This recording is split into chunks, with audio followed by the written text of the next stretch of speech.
Le projet d'adduction d'eau du sud au nord est le plus vaste et le plus ambitieux du monde.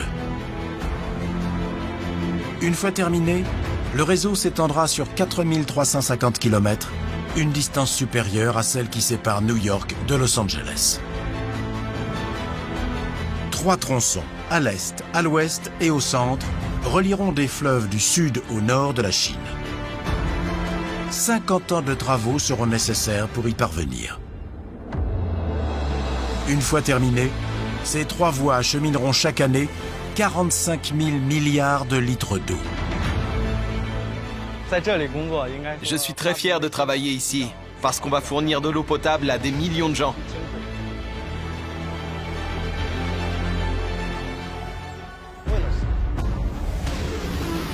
La voie du centre doit faire circuler l'eau sur plus de 1400 km, soit près d'1,5 fois la distance du nord au sud de la France, uniquement par l'effet de la gravité, sans pompage.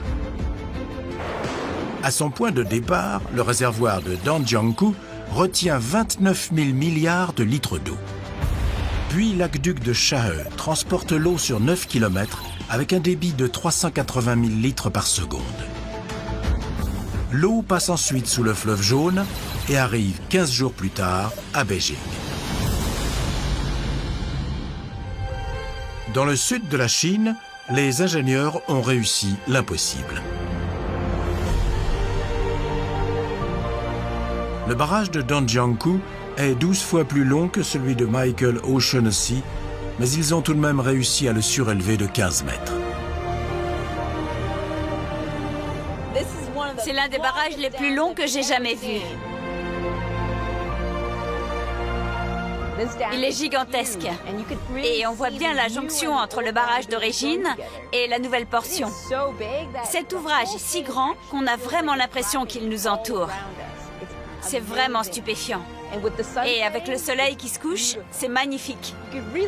On distingue bien la surélévation d'à peu près 15 mètres au-dessus de l'ancien barrage. Il est vraiment monumental.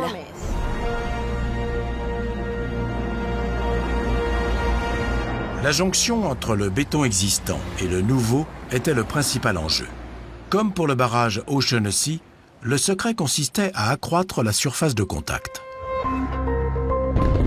Les ingénieurs ont d'abord fait exploser le sommet du béton existant pour créer des milliers de creux qui, comme les marches du barrage de Californie, ont augmenté la surface d'adhérence. Puis des milliers de tiges en acier ont été insérées dans l'ouvrage pour ancrer le nouveau béton qui serait versé dessus. Il aura fallu 4 ans pour que le barrage atteigne la hauteur prévue d'un peu plus de 176 mètres. Mais le volume du réservoir, ayant augmenté de 12 000 milliards de litres, un autre problème s'est posé. Une pression trop forte aurait érodé le bas du barrage qui aurait fini par basculer. Pour résoudre ce problème de pression et empêcher l'érosion de la structure, les ingénieurs ont dû ajouter un énorme voile d'étanchéité à la base du barrage. Un voile d'étanchéité empêche l'eau de s'infiltrer sous le barrage.